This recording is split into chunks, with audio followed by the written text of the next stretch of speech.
और दिल्ली के deputy CM Manish Sisodia ने बीजेपी पर बड़ा हमला बोला है। शिक्षा में सबसे महत्वपूर्ण कदम होता है टीचर्स की ट्रेनिंग और बीजेपी ने टीचर्स की ट्रेनिंग को रोकने का काम शुरू कर दिया है। मनीष सिसोदिया आरोप लगा रहे हैं बीजेपी पर कि 30 टीचर्स को फिनलैंड ट्रेनिंग के लिए भेजा जाना था, जो कि बीजेपी की ओर से रोका जा रहा है। उपराज्यपाल देश में ही ट्रेनिंग करने की सलाह दे रहे हैं, ये कहना है मनीष सिसोदिया का। वो कह रहे हैं कि एलजी दिल्ली के गरीब बच्चों की शिक्षा न रोके।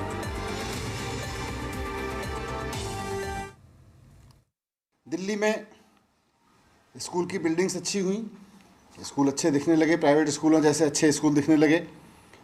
दिल्ली के सरकारी स्कूलों के जो रिजल्ट पहले 80% 75% रहते थे, वो अब 99.6 तक पहुंच गए, 99.6% तक पहुंच गए।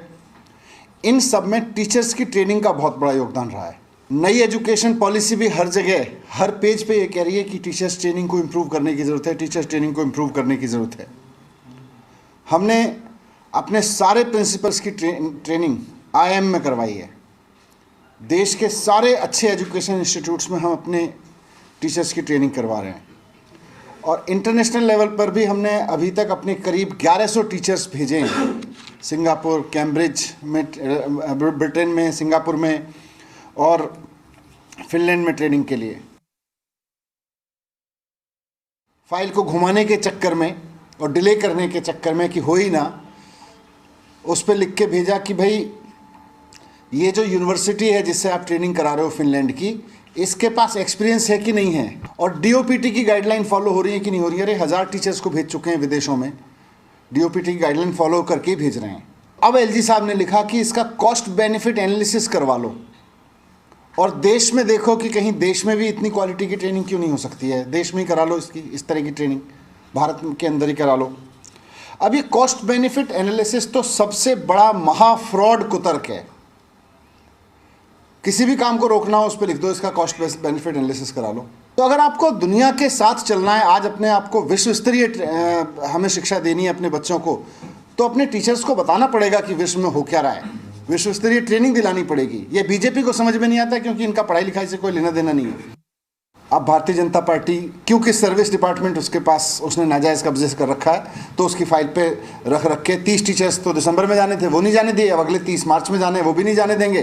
तो सारे स्कूल बंद ही कर दो ना फिर, अगर अच्छी शिक्षा देनी नहीं है तो मैं आपके माध्यम से LG साहब से हाथ जोड़ के विनती करना चाहता हूँ कि आप बीजेपी के हर षड्यंत्र में साथ देते हैं, आप बीजेपी का इस षड्यंत्र में साथ मत दीजिए कि दिल्ली की एजुकेशन को बर्बाद करना है।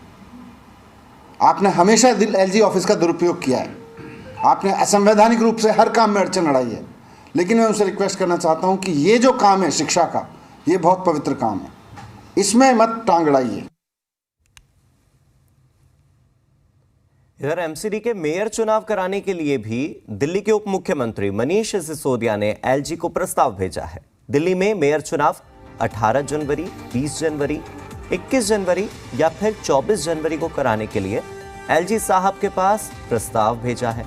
उनसे अनुरोध किया है कि MCD पिछले 8 महीने से बिना मेयर के काम कर रही है, इसीलिए और देर करना ठीक नहीं है। MCD अधिकारियों ने 30 जनवरी को बैठक का प्रस्ताव दिल्ली सरकार के पास भेजा था और 30 जनवरी की बैठक हो उससे पहले जरूरी है कि MCD को एक मेयर जरूर मिले।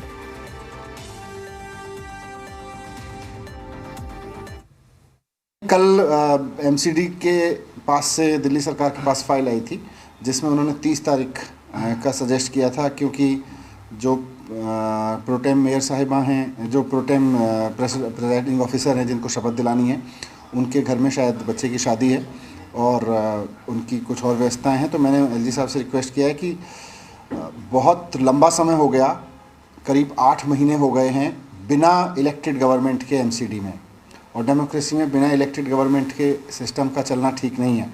जब संविधान इलेक्टेड गवर्नमेंट की बात करता है तो जल्दी से अब इलेक्टेड, क्योंकि इलेक्शन हो गए हैं और इलेक्शन हुए भी काफ़ी समय हो गए हैं, तो जल्दी से शपथ करा दें, तो जल्दी की डेट दे दें। मैंने उनको कुछ डेट सजेस्ट करके भेजी।